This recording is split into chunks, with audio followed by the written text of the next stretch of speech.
Mga kabisnes naming minamahal, makikisuyo po kami. Naglalambing po kami sa inyo. Kumari po sana ay pakisuportahan natin Alminda Cariaga Mix Vlog. Alminda Cariaga Mix Vlog. Right? Alright! Bira! Bira! Hi po mga kababayan, welcome back to my YouTube channel. This is Alminda Mix Vlog.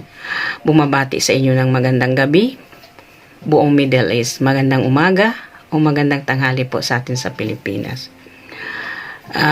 Panibagong reaction video natin ngayon mga ka-business nating minamahal dyan, mga viewers ni ka-business na solid supporter. Bago po natin umpisahan ang ating reaction video, gusto ko lang pong humingi sa inyo ng kunting paglalambing. Baka pwede pong pakisubscribe ng aking munting bahay at pindot na rin ng bell notification para po ay updated tayo sa lahat ng aking ina-upload na video. At wag na pong natin kalimutan din ang ka-business official suportahan at ang Papa Dins TV at ang kanilang pangalawang channel, ang ka-business family at ang Young Russell po, mga kapatid, mga kababayan. Ngayon, umpisahan po natin ang ating reaction video dito nga kay Bong at kay Mr. Ka-business. Ang paghihiwalay, kumbaga, nitong ka-business family at saka ni Bong. Marahil ay tayong nagtataka kung bakit ay nagbago si Bong, hindi ba mga ka-business? Tila ba nga parang binuhusan ng malamig na tubig. Yung mainit na po tubig ay binuhusan ng malamig na tubig ay bigla itong lumamig kila ka-business. Bakit nga ba? 'Di ba? So alam po naman natin itong si Bong ay noon pa na hindi nagkaunawaan ay ito pala ay pumupunta doon kila Clarissa. So ang ibig sabihin niya ay kumbaga nagbalikan daw na sila. Ayaw naman dito kay Bong kung tatanungin ay hindi. So yun na nga yung nangyari na ganun. Ang pagsisisi at pagkokomento ng mga viewers nila ay kay ka-business, 'di ba? Na bakit daw lalo na yung yung nangyari doon sa pangongolekta ni Bong ng underwears ni Budang ay ang sinisisi ng mga ka-business. Ang sinisisi ng mga viewers ay si ka-business. Bakit daw ay kumbaga bakit tinotolerate ni Mr. Ka-business at hindi bibigyan ng leksyon itong gawi ni Bong na nangongolekta ng panty, 'di ba? At sana naman nandiyan na siya kay Clarissa, hindi yan kokolektahin niya yung mga panty ng kapatid at nanay ni Clarissa diyan, hindi ba? So kasi gawin na niya yon, kumbaga libangan niya, trip niya.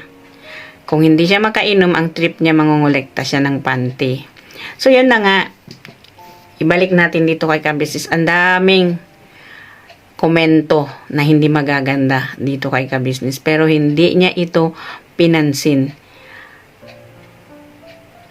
Ang ginawa ni ka-business ay sinuportahan at pinaintindi sa atin si Bong.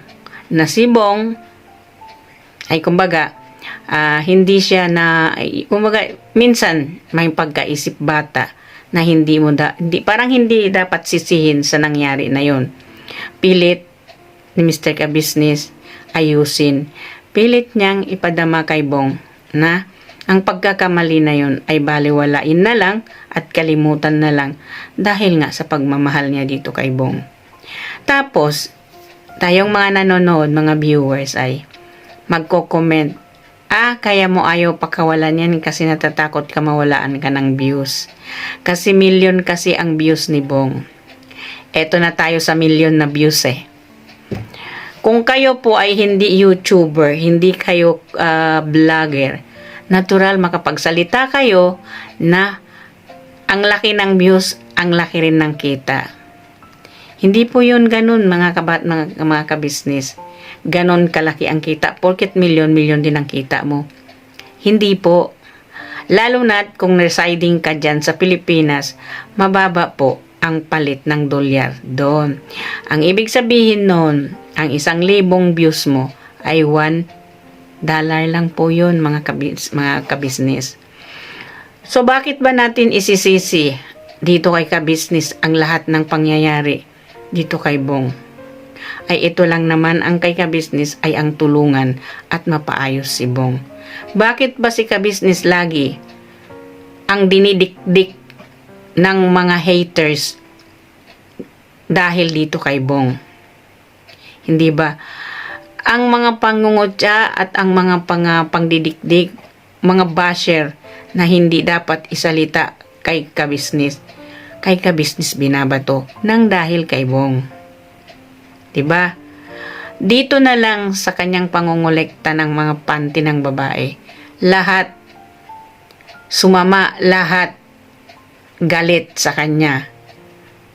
Hindi nila lang, kumbaga, ang galit nila ay hindi nila maipunturya doon kay Bong. Ipinupunturya nila ang galit nila dito kay kabisnes. So, ano ba talaga yung kasalanan ni kabisnes dito sa inyo? At ganun na lang kasi ang galit kong magkomento. Diba? Ang kay kabisnes, tulungan at mapaayos si Bong. Hindi ibig sabihin, hindi pakakawalan at takot si Mr. Kabisnes, pakawalan si Bong. Diba? Ang kanya lang naman ay ang tulungan si Bong. At yun din naman ang sinabi ni Mr. Kabisnes. Hanggat hindi ako inaayawan ni Bong, hindi ko siya susukuan. Apwera lang kung ayawan na niya ako.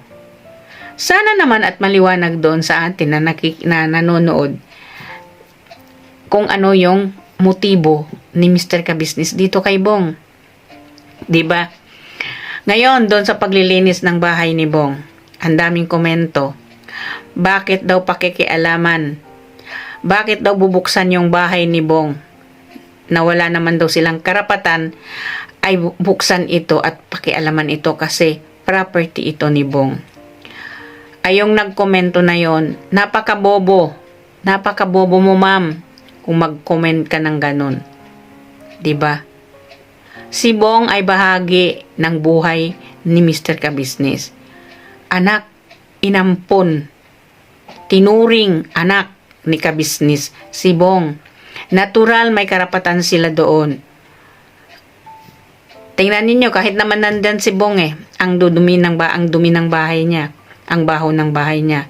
Ngayon, inabandona niya yung bahay niya. Mas lalong dumumi. Natural, bibisitahin at lilinisan yun ni Mr. Kabisnes. Hindi yung aangkinin ni Mr. Kabisnes, mga kababayan. Bakit niya angkinin? Ang laki ng lupa niya doon sa Bulacan. 2 hectares na lupa. Aanhin niya yung bahay ni Bong. Dahil nga lang siya ang nagpatayo nito, ay dapat alagaan na nga lang. At hindi naman yung sinasabi ni Mr. Kabisnes, babawiin niya yung bahay. Wala naman siyang sinasabi babawiin niya yung bahay. Ang problema lang kasi sa ating mga nagko-comment, nagne-negative agad ang inyong mga isip. Hindi mo naliwanagin kung ano yung pinapaliwanag doon sa vlog. Nagko-komento na. Masama ng ugali si Mr. Kabisnes nang dahil kay Bong. Na-bash si Kabisnes. Nang dahil kay Bong, hindi nare-respeto ng mga viewers si Kabisnes kung ano-ano nang pinagsasabi nila nang dahil lang kay Bong. Pero hindi nagpatinag si Mr. Kabisnes.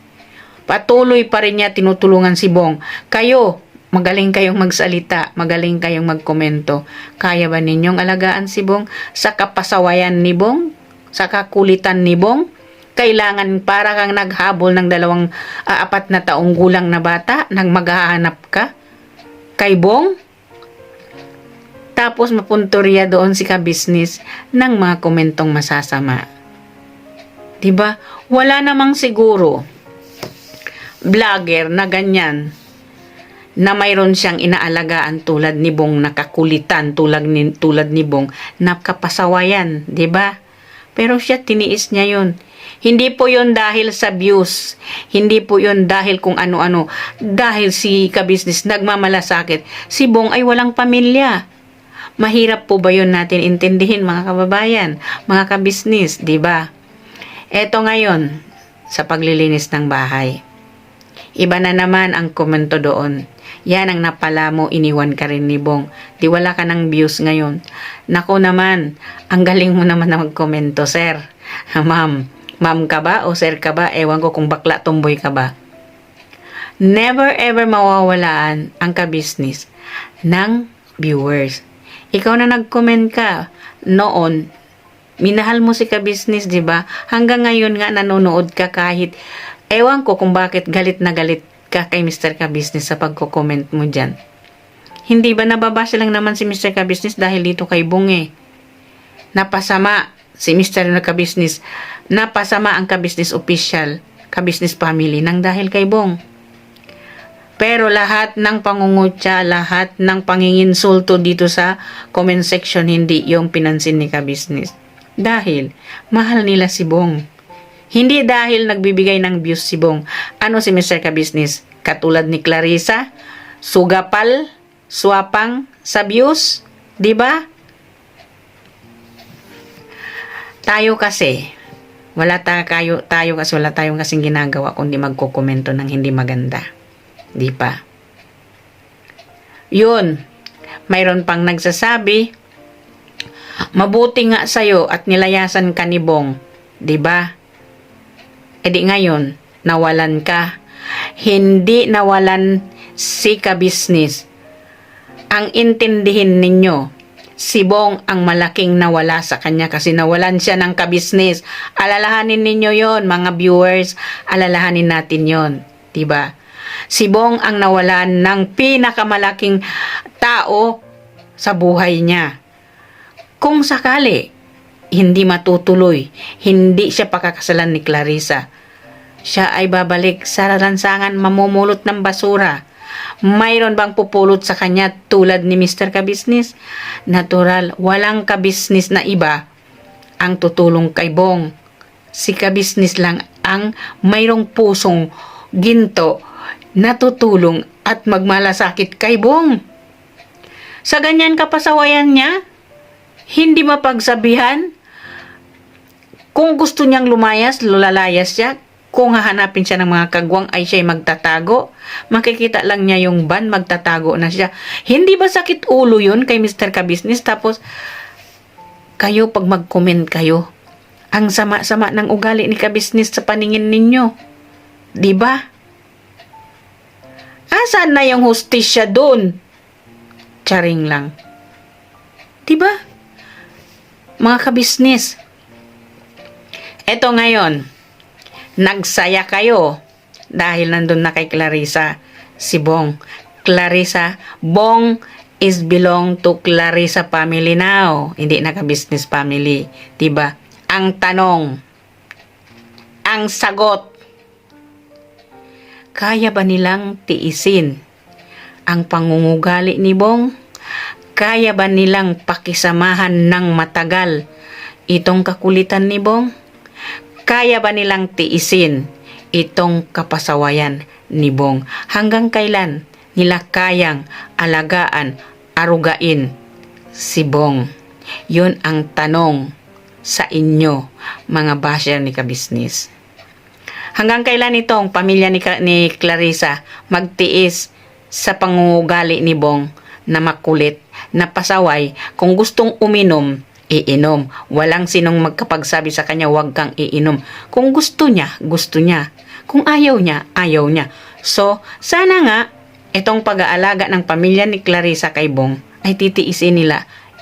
Sana nga, forever and ever na ito nila aalagaan. Huwag lang naman. 2, 1 buwan, 3 buwan. Wala pa yung July. Nandun na si Bong sa lansangan, namumulot ng kalakal, pambili niya ng pagkain niya kasi wala na siya doon sa pamilyang Clarissa. Diba? Huwag lang sana naman ganun mangyayari, diba mga kababayan, mga kabisnes? Kawawa naman si Bong. Diba? Ngayon, aantayin natin Kung pakakasal ba talaga si Clarissa kay Bong itong July.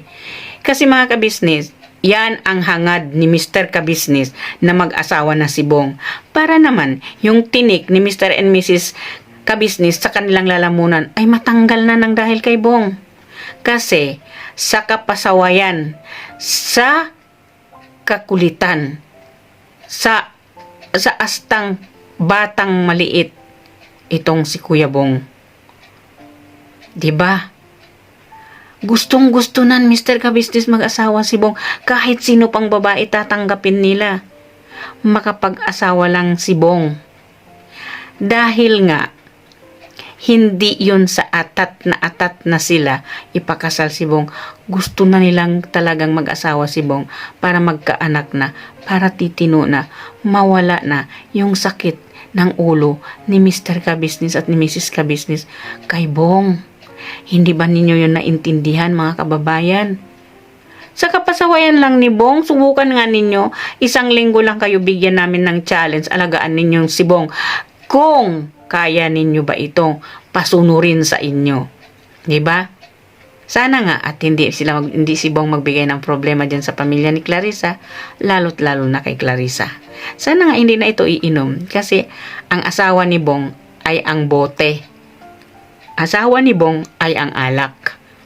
Pagkain ni Bong ay alak. Kaligayahan ni Bong ay alak. 'Di ba? Kung ipinagpalit man niya si Kabisnes kay Clarissa, ipagpalit ni Bong si Clarissa sa alak. 'Di ba? Ganon lang 'yun. Ganon lang yung kasimple. Huwag niyong sisihin si Mr. Kabisnes sa lahat na nangyari sa buhay ni Bong.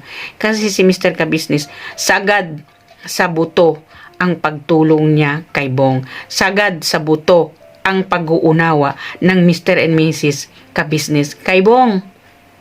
So bakit ang dami pa talagang mga basher sa Kabisnes na sinisisi si Kabisnes? Sinasabihan si Kabisnes, yan, iniwang ka na. Sinong nawalan? For your information, hindi malaking kawalan si Bong kay Mr. Kabisnes. Ayan, kayang palitan ni Mr. Kabisnes si Bong ng 5 Bong. Kasi marami silang makikita dyan. Ang daming pwedeng tulungan. Hindi ba?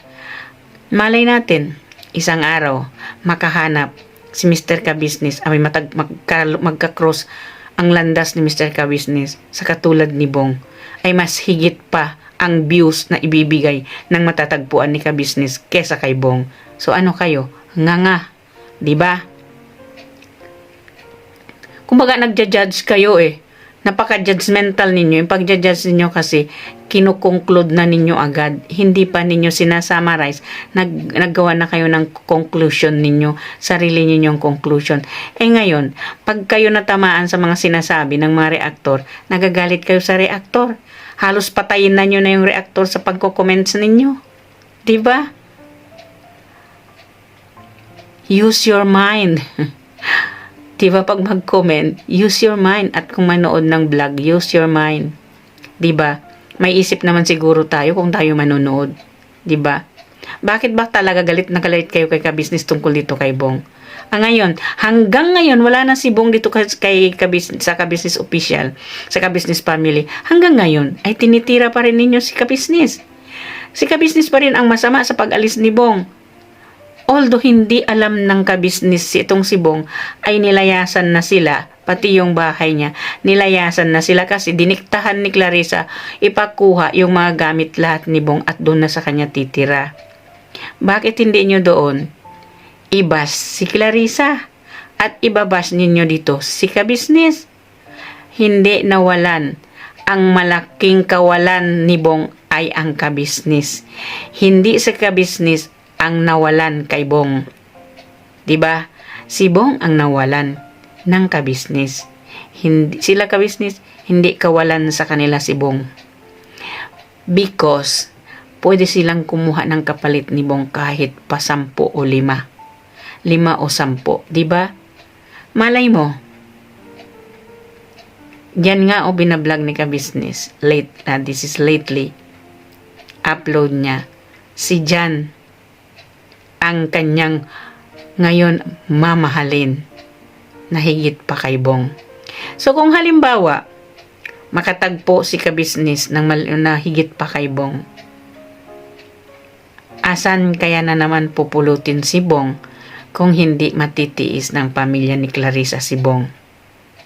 Di sa dating gawi, kung saan natagpuan ni Mr. and Mrs. Kabisnes si Bong, doon siya babalik. Kung hindi na matiis ng kapamilya ni Clarissa ang pangungugali ni Bong, ay sana naman po at hindi mangyari yun, at sana naman po at ay tiisin nila, forever na nila itong alagaan, forever na nila itong arugain katulad ng pag-aruga ni Mr. Kabisnes. Sana nga lang at hindi sila magsawang alagaan, magsawang sawayin, magsawang wag uminom. Sana hindi sila magsawang sawayin nila na wag uminom, hindi wag magpasaway, wag makulit, wag mangungulekta ng panty. Sana nga kaya nila yon, gampanan ang ginagampanan ni Kabisnes kay Bong bilang isang ama na tumayo kay Bong. Sana nga itong nanay ni Clarissa kaya niyang sugpuin ang kabalastugan na ginagawa ni Bong sa buhay niya. Hindi ba? Hindi kawalan ang isang Bong sa kapamilya Kabisnes. Kahit walang Bong, may views ang Kabisnes official, ang Papa Dins TV. Yun po ang ilagay natin sa ating mga maiiksi na utak. Diba? So, bago ko lang tapusin, i-congratulate natin tong si Clarissa na pag gumalakhak, nadaig niya pa yung kambing na gutom gustong dumede. Yung bang kambing may brace sa ngipin, daig niya pa ang kambing kung ito'y humalakhak. Ay, congratulations sa inyong dalawa ni Bong. Wish you a good luck. Wish you the best. Good luck sa'yo, Kuya Bong, na nandyan ka na kay Claring. At sana ay hindi kanya itapon na parang basahan kung hindi ka na niya kailangan. And remember, Clarissa, hindi lahat ng panahon para sa'yo. Hindi lahat ng panahon ikaw ang masaya. Bukas makalawa, iiyak ka rin. Diba?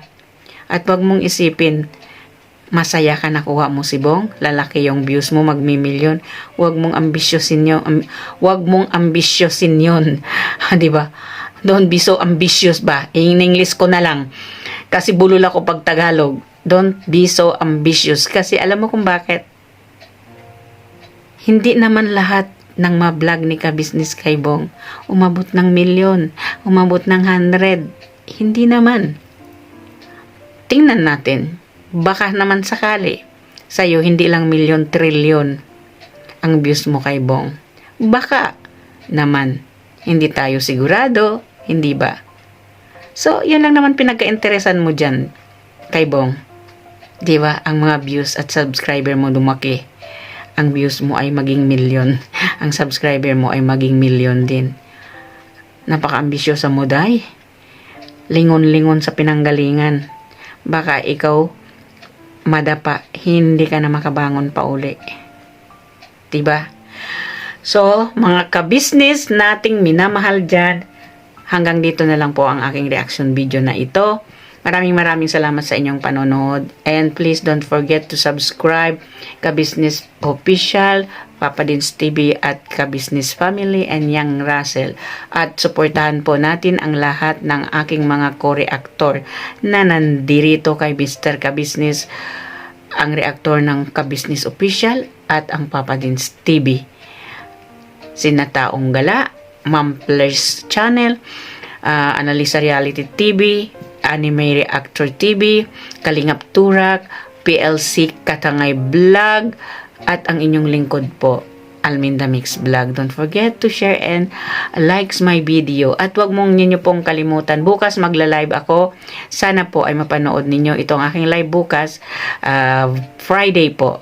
At i-announce natin ang tungkol kung paano natin gagawin ang ating parapol po sa aking birthday dito sa March 31 po natin gaganapin yon. So stay tuned mga kabisnes, mga aking subscriber. Please comment lang po kahit yung puso lang, kasi titingnan ko kung sino yung laging nanonood at sino yung laging nagko-komento dyan.